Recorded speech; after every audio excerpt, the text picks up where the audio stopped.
Yes, hi everybody. Thanks for the opportunity. I'm Mitch Koffel, the Vice President of Business Development at Nanoramic. And go next slide, please. And to the slide after that, please. So Nanoramic Labs is a technology development company. We're broken down into three main business units or divisions. The first and original was the Fast Cap Ultra Capacitor Group, started back in 2009. This is again revolving around energy storage. Our highest priority right now, though, is the center group, Neocarbonics. This is our electrode development. We're highly focused on the battery market at the time because there's a lot of business there and the growth is very high. We bring some very good technology into that market as well. The newest business unit we have is Thermexit. This is a thermal interface material. We're just introducing this into the market and getting some traction.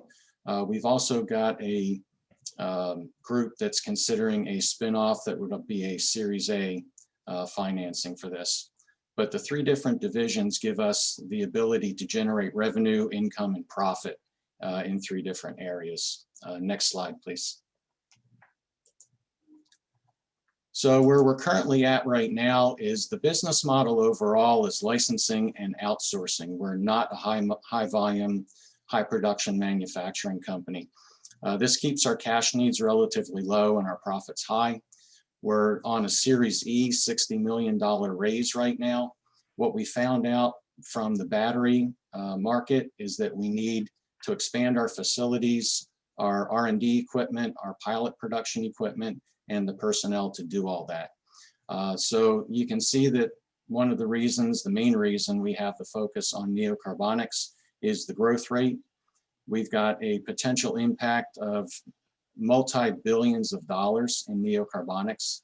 It's the largest segment by far that we have, but we also have a fallback position with not only Fast Cap, but also the Thermexit materials. So you've got multiple streams of income again, and multiple ways to focus on these different technologies. Next slide, please. So today I want to focus mainly on neocarbonics, which is the largest opportunity. We're focused again on the battery market. We already know it's large. Everybody knows it's growing.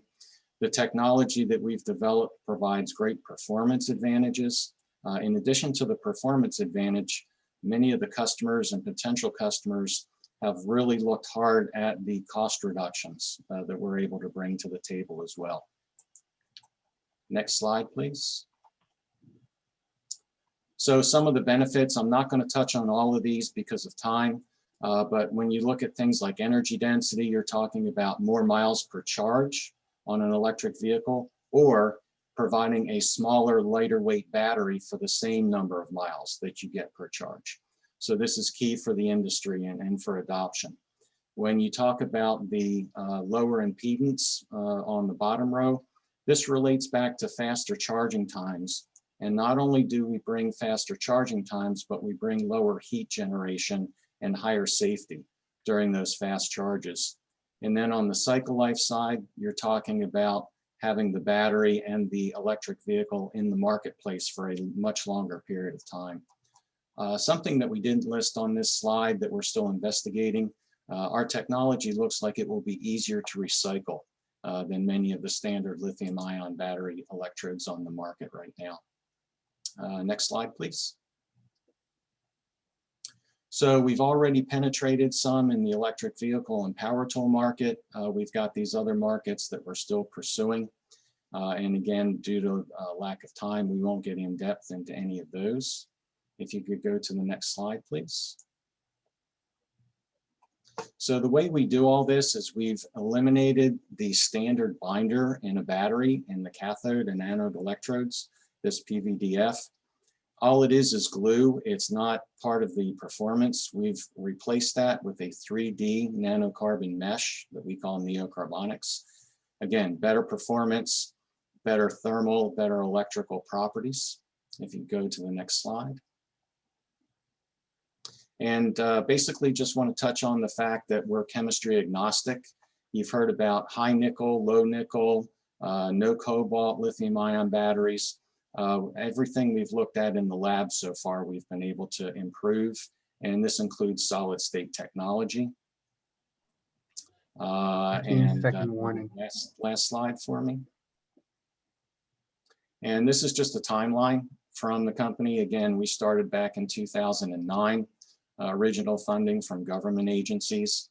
We've progressed through the years. We've gotten some strategic investment, for example, from some large companies like NGK and Marubin out of Japan, Halliburton from the energy side of the equation. And then in 2021, we're looking at having prototypes available for the high energy density battery, penetrating the market more in 2022, and in the 2023-2024 timeframe, we're looking at fully commercialized and hopefully capturing somewhere in the 20 to 30% market range on the lithium-ion batteries. And that's it for the presentation today. We can turn it over to questions. Thank you so much, Mitch. And Liz, any questions? Just curious, what is your ask? What are you trying to do, and what do you want feedback on? Sure. So what we need, our ask is really for the Series E round that we're raising. And what we need feedback on is the relationship between the size of the market that we currently have in batteries, lithium-ion batteries, and what we're looking at with our neocarbonics technology. Because we're a licensing model and we don't need to raise billions and billions of dollars to put a gigafactory in place, we're looking at feedback on that type of business model and the approach to the market to capture some of this additional investment money that we need. And who are your target customers for the new technology? You had a slide with general industry. Right. So without a non-disclosure in place, I have to be a little bit general, but we've got a couple of the German electric vehicle manufacturers. We're also in an agreement with USABC on the United States side to develop some of these electrodes and develop some higher energy density batteries. We're also in a joint development agreement with one of the largest power tool companies in the world. And then we're also working with some of the very large battery companies. So we're approaching it from, can we get it in the supply chain from the battery company side, or do we need to pull through from the end customer side? And we're targeting both at the moment.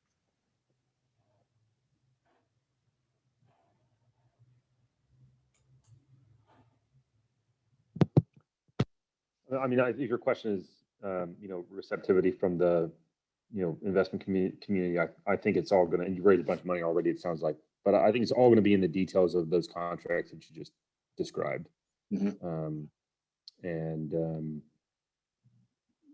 Yes, how close those are to actual revenue. Right, and under non-disclosure, we're happy to get into all of those details. So if there's interest, please reach out, and we can get into the weeds where we are, how quickly we think that's going to turn into some revenue. We're already generating revenue, roughly $10 million a year. So there's revenue available.